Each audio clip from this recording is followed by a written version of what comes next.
ఇక ఆదాబ్ హైదరాబాద్లో ఇవాల్టి బ్యానర్ ఐటమ్ ఆదాబ్ హైదరాబాద్ విజయంగా చెప్పుకోవచ్చు, ఆదాబ్ హైదరాబాద్ ఎఫెక్ట్గా చెప్పుకోవచ్చు. ఇది ఎన్ కన్వెన్షన్పై హైడ్రా కొరడ. అక్రమ కట్టడాల కూల్చివేతలో వేగం పెంచిన హైడ్రా, ఆదాబ్లో వరుస కథనాలు. హడలెత్తిస్తున్న హైడ్రా, ఎన్ కన్వెన్షన్పై యాక్షన్ ఉంటుందా లేదా అనే శీర్షికతో ఈ నెల 17న కథనం. ఆదాబ్ మార్నింగ్లోనూ ఎన్ కన్వెన్షన్ కూల్చాలంటూ సూచన. స్పందించిన హైడ్రా కమిషనర్ రంగనాథ్, తుమ్మడికుంట చెరువు శిఖంలో ఎకరం, బఫర్ జోన్లో 2 ఎకరాలు, బఫర్ జోన్లో కిచెన్, స్టోర్ రూమ్లు కట్టినట్టు తేల్చిన రెవెన్యూ. జీహెచ్ఎంసీలో దూకుడు ప్రదర్శిస్తున్న హైడ్రా. హీరో నాగార్జునకు చెందిన ఎన్ కన్వెన్షన్పై నజరు పెట్టాలని గతంలో పలువురి డిమాండ్. ఎన్ కన్వెన్షన్ నిర్మాణానికి జీహెచ్ఎంసీ అనుమతులు లేవు.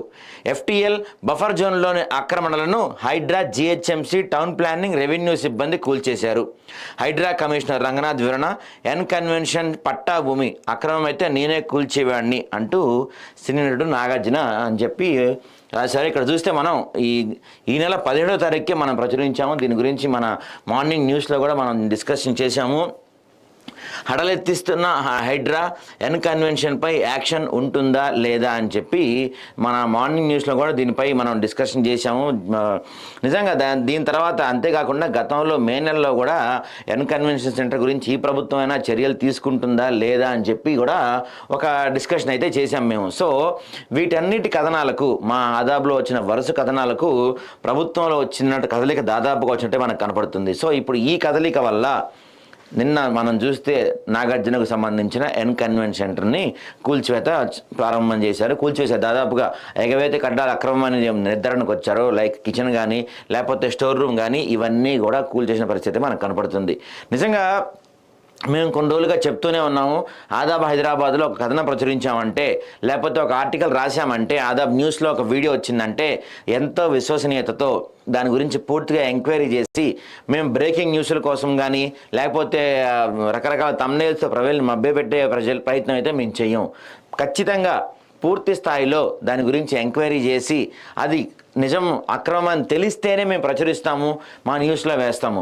మా వరుస కథనాలకు ప్రభుత్వంలో కానీ అటు హైడ్రా కమిషన్ రంగనాథ్లో కానీ వరుస కథనాలకు కదలిక వచ్చిందనే చెప్పొచ్చు. దీంతోపాటు మరికొంతమంది నిన్న కోమటిరెడ్డి వెంకటరెడ్డి కూడా ఒక లేఖ విడుదల చేశారు, నేను కంప్లైంట్ చేయడం వల్ల ఇది వచ్చిందని చెప్పి.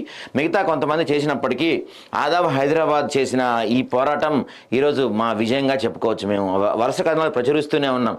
ఎందుకంటే సామాన్యులు కట్టుకుంది వేరు, పెద్ద పెద్ద బడా హీరోలు అంటే మనం ఈయన గురించి గొప్పగా చెప్పుకుంటే, ఎందుకంటే మన తెలుగు రాష్ట్ర ప్రజలందరికీ సినిమా వాళ్ళంటే చెప్పలేనంత ఇష్టం ఉంటుంది. సో ఈయన కూడా అక్రమాలకు పాల్పడితే ఇంకా సమాజానికి, ప్రజలకు, ఆయన ఫాలో అవుతున్న యూత్కి కానీ ఫ్యాన్స్కి కానీ ఎటువంటి సందేశం ఇస్తారని చెప్పేసి మేము ఈ విషయంపై డైలీ వీలైతే వరుస కథనాలు ప్రచురించే ప్రయత్నం చేశాము. ఆ వరుస కథనాలకే వచ్చిన స్పందన ఇది. సో నిన్న ఈ కూల్చివేతల ప్రక్రియ మొదలైన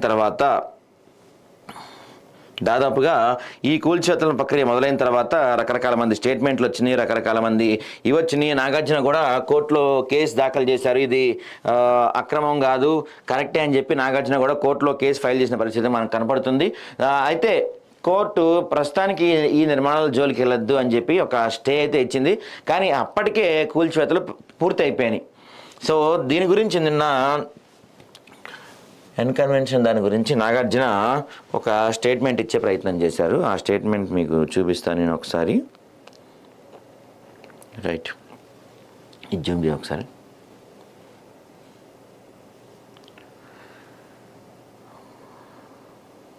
స్టే ఆర్డర్లు మరియు కోర్టు కేసులకు విరుద్ధంగా ఎన్ కన్వెన్షన్ సంబంధించి కూల్చివేతలు చేపట్టడం బాధాకరం.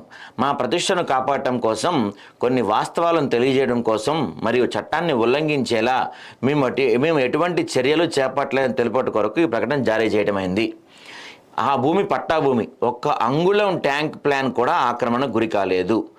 ప్రైవేట్ స్థలంలో నిర్మించిన భవనం ఇది. కూల్చివేతల కోసం గతంలో ఇచ్చిన అక్రమ నోటీసుపై స్టే కూడా మంజూరు చేయబడింది. స్పష్టంగా చెప్పాలంటే కూల్చివేత తప్పుడు సమాచారం లేదా చట్టవిరుద్ధంగా జరిగింది. ఈరోజు ఉదయం కూల్చివేత ముందు మాకు ఎటువంటి నోటీస్ జారీ చేయలేదు. కేసు కోర్టులో ఉన్నప్పుడు ఇలా చేయడం సరికాదు. చట్టాన్ని గౌరవించే పౌరుడిగా కోర్టు నాకు వ్యతిరేకంగా తీర్పునిస్తే కూల్చివేత నేనే నిర్వహించేవాడిని. తాజా పరిణామాల వల్ల మేము ఆక్రమణలు చేశామని, తప్పుడు నిర్మాణాలు చేపట్టామని ప్రజలకు తప్పుడు సంకేతాలు వెళ్లేలా అవకాశం ఉంది. ఆ అభిప్రాయాన్ని పోగొట్టాలన్నదే మా ప్రధాన ఉద్దేశం. అధికారులు చేసిన ఈ చట్టవిరుద్ధ చర్యలకు వ్యతిరేకంగా మేము న్యాయస్థానాన్ని ఆశ్రయిస్తాం. అక్కడ మాకు న్యాయం జరుగుతుందని ఆశిస్తున్నాం అని చెప్పి నిన్న సోషల్ మీడియాలో అంటే ట్విట్టర్ వేదిక కానీ లేకపోతే ఫేస్బుక్లో కానీ నాగార్జున ఇలాంటి ఒక పోస్ట్ పెడతాం అయితే జరిగింది. సో దీని గురించి నిన్నంతా పెద్ద ఎత్తున చర్చ జరిగినప్పటికి కూడా ఒక చిన్న విషయం చెప్పే ప్రయత్నం మీకు చేస్తాను. నాగార్జున గారు, మీరు చాలా పెద్ద వ్యక్తి, బడా బిజినెస్ మ్యాన్, మీ దగ్గర బడా లాయర్లు ఉంటారు, మీకు లీగల్ అడ్వైజర్లు ఉంటారు. ఇంత ఉన్నా మీకు తెలీదా? 2014 ముందు 2014 దాదాపు 2012 ప్రాంతంలో ఆంధ్ర రాష్ట్రం, అప్పుడు ఉమ్మడి ఆంధ్ర రాష్ట్ర హైకోర్టు తీర్పు ఇచ్చింది. ఏమని ఇచ్చిందంటే చెరువులను కానీ నాలాలను కానీ ఎఫ్టీపీఎల్ పరిధిలో కానీ బఫర్ జోన్లు కానీ లేకపోతే 111 జీవో కానీ ఇలాంటివి ఈ ప్రాంతాల్లో కడ్డాలు చేస్తే, ముఖ్యంగా చెరువులు నాలాలు ఆక్రమించి కడ్డాలు చేస్తే ఎటువంటి నోటీసులు ఇవ్వకుండా కట్టడాలు కూల్చేయండి అని చెప్పి హైకోర్టు చాలా క్లియర్ ఇన్స్ట్రక్షన్స్ ఇచ్చింది. సో ఇన్ దట్ కేస్ మీకు ఎటువంటి నోటీసులు ఇవ్వవసరం లేదు, కూల్చేయచ్చు. అండ్ ఇంకోటి 2014 ప్రాంతంలో 16 ప్రాంతంలో ఇది అక్రమం, ఈ కట్టడం అక్రమం అని చెప్పి అప్పటి టౌన్ ప్లానింగ్ అధికారులు కానీ జిహెచ్ఎంసీ అధికారులు కానీ మీ ఆఫీసులకు వచ్చి రెడ్ కలర్ పెయింట్లు వేయలేదా? మీకు నోటీసులు ఇవ్వలేదా? మరి నాకు తెలియదు, కనీసం నోటీస్ ఇవ్వకుండా కూల్చేశారని మీరు అంటాం నిజంగా చాలా తప్పుగానే భావించవచ్చు. దీని గురించి ఆదాబ్ హైదరాబాద్లో పూర్తి వివరాలు మీకు చెప్పే ప్రయత్నం చేస్తాను. అంత లీగల్ అడ్వైజర్లు, అంత పెద్ద మనిషి, అంత బడా బిజినెస్ మ్యాన్కి నోటీసులు ఇవ్వరు ఈ కట్టడానికి. ఇక్కడ ఇల్లీగల్ అని తెలిస్తే, అంటే అక్రమ కట్టడం, చెరువుల్ని పూడ్చి కట్టారు అని తెలిస్తే స్పాట్లో కూల్చేయమని చెప్పి అక్కడ నోటీసులు ఇవ్వాల్సిన అవసరం లేదు. దీని గురించి రంగనాథ్ గారు నిన్న మాట్లాడుతూ మాదాపూర్లోని ఎన్కన్వెన్షనల్ కూల్చివేతపై హైడ్రా స్పందించింది. చట్ట ప్రకారమే ఎన్కన్వెన్షన్లోని కడ్డాలను కూల్చేశామని రంగనాథ్ చెప్పారు. ఎన్కన్వెన్షన్పై ఎలాంటి స్టే లేదని, హైకోర్టులో స్టే ఇచ్చినట్టుగా చెప్తుంది పూర్తిగా అవాస్తవం అన్నారు. ఎఫ్టీపీఎల్లో కడ్డాలు ఉన్నందునే కూల్చివేయడం జరిగిందన్నారు. చెరువుని పూర్తిగా కబ్జా చేసి నిర్మాణాలు చేశారని, చట్ట ప్రకారమే హైడ్రా వ్యవహరించి కడ్డాలను కూల్చేసిందని, కట్టడాలను క్రమబద్ధీకరించుకునేందుకు ఎన్కన్వెన్షన్ యాజమాన్యం ప్రయత్నించింది.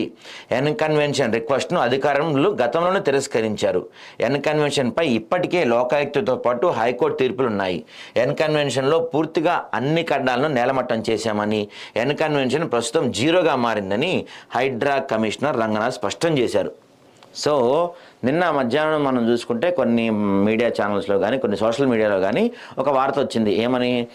కట్టడాలను కూల్చొద్దు అని చెప్పి హైకోర్టు స్టే ఇచ్చింది అని చెప్పి ఒక వార్త ఉంది. సాయంత్రం తర్వాత మన హైడ్రా కమిషనర్ రంగనాథ్ గారు మాట్లాడుతూ దీనిపైన ఎటువంటి స్టేలు లేవు, ఇది పూర్తిగా అక్రమ కట్టడమే, దీన్ని కూల్చేయడానికి మాకు పూర్తి అనుమతులు ఉన్నాయి, పూర్తిగా కూల్చేశాము, అసలు ఇది అక్రమ కట్టడం అని వాళ్ళకు కూడా తెలుసు, అందుకని దీన్ని క్రమబద్ధీకరించేందుకు, అంటే పెద్ద మొత్తంలో చేతులు మారి కానీ ఏదైనా చేసి కానీ దీన్ని అంటే ఇల్లీగల్ని లీగల్ చేసేందుకు ఎన్కన్వెన్షన్ యాజమాన్యం ప్రయత్నించిందని చెప్పి రంగనాథ్ చెప్తున్నారు. అంటే అది మీకు ఇల్లీగల్ అని తెలిసినా కూడా దాన్ని ఎలా ఇల్లీగల్గా కాకుండా లీగల్గా మార్చేసి అన్ని అనుమతులు తెచ్చేసుకొని ఇప్పుడు ఇది చట్ట ప్రకారమే ఉంది, ఎటువంటి అక్రమాలకు పాల్పడలేదని చెప్పే ప్రయత్నం కూడా మీరు చేశారని చెప్పి రంగనాథ్ గారు చెప్తున్నారు. కోర్టు నుండి స్టే ఉత్తర్వులు లేవు. ఎన్కన్వెన్షన్ కూల్చివేతపై హైడ్రా కీలక ప్రకటన చేసింది. ఎఫ్టీఎల్ పరిధిలో 1 ఎకరం 12 గుంటలు, బఫర్ జోన్లో 2 ఎకరాల 18 గుంటల భూమిని ఎన్కన్వెన్షన్ ఓనర్ ఆక్రమించినట్లు హైడ్రా తెలిపింది. ఈరోజు కూల్చిన నిర్మాణాల్లో నిబంధనలు అతిక్రమించి నిర్మాణాలు జరిపారు. తుమ్మడికుంట చెరువు, కానామేట్ గ్రామం, మాదాపూర్లోని ఎఫ్టీఎల్లో ఉన్న ఆక్రమణలను జిహెచ్ఎంసీ టౌన్ ప్లానింగ్ ఇరిగేషన్ అధికారులు వీళ్ళు కూల్చేశారు. అయితే 2014లో హెచ్ఎండిఏ తుమ్మడికుంట చెరువు ఎఫ్టీపీఎల్ బఫర్ జోన్లకు సంబంధించి ప్రాథమిక నోటిఫికేషన్ విడుదల చేసింది. 2016లో తుది నోటిఫికేషన్ విడుదలైంది. 2014లో ప్రిలిమినరీ నోటిఫికేషన్ జారీ చేసింది. అయితే ఎన్కన్వెన్షన్ 2017 నుండి కేసు పెండింగ్లో ఉంది. కోర్టు నుండి ఎటువంటి స్టే ఉత్తర్వులు లేవని హైడ్రా తెలిపింది. దాదాపు ఈ ఆక్రమణ వల్ల తుమ్మిడికుంట చెరువు 50 నుండి 60% వరకు కుచించుకుపోయిన పరిస్థితి కనపడుతుంది.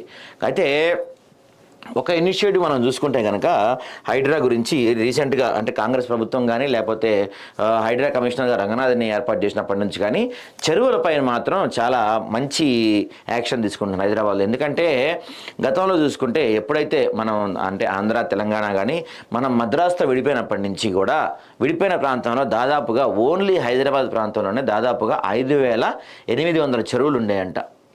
ఇప్పుడు లెక్కలు చూసుకుంటే అఫీషియల్ లెక్కలే చూసుకుంటే అఫీషియల్గా అంటే అన్అఫీషియల్ పక్కన పెట్టండి, అఫీషియల్గా గవర్నమెంట్ చెప్తున్న లెక్కలు చూసుకుంటేనే ఇప్పుడు దాదాపు 1,700 నుంచి 1,800 చెరువులు ఉన్నాయి. ఇక అన్అఫీషియల్గా మా ఆదాబ్ హైదరాబాద్ అసలు అక్కడ ఎన్ని చెరువులు ఉన్నాయి ఏంటి అని తెలుసుకునే ప్రయత్నం చేసింది. సో మాకు అందిన వివరాలు చెప్తే మీరు నిజంగా ఓ కింద షాకు గురవచ్చు. ఎందుకంటే మేము చేసిన సర్వే ప్రకారం మా గ్రౌండ్ రిపోర్ట్ ప్రకారం ఇప్పుడు హైదరాబాద్లో మిగిలి ఉన్న చెరువులు కేవలం 200 మాత్రమే. ఆ 200లో కూడా దాదాపు 90% చెరువులు 50 నుంచి 60%, దాదాపుగా 50 నుంచి 60% పూడిపోయినాయి, ఆక్రమణలకు గురైనాయి. అంటే మనకి మిగిలింది కొన్ని చెరువులు మాత్రమే. ఇప్పటికైనా ప్రభుత్వాలు మేల్కొన్నాయి అన్నది ఒక అందుకు మంచి ఇనిషియేటివ్ అని చెప్పాలి.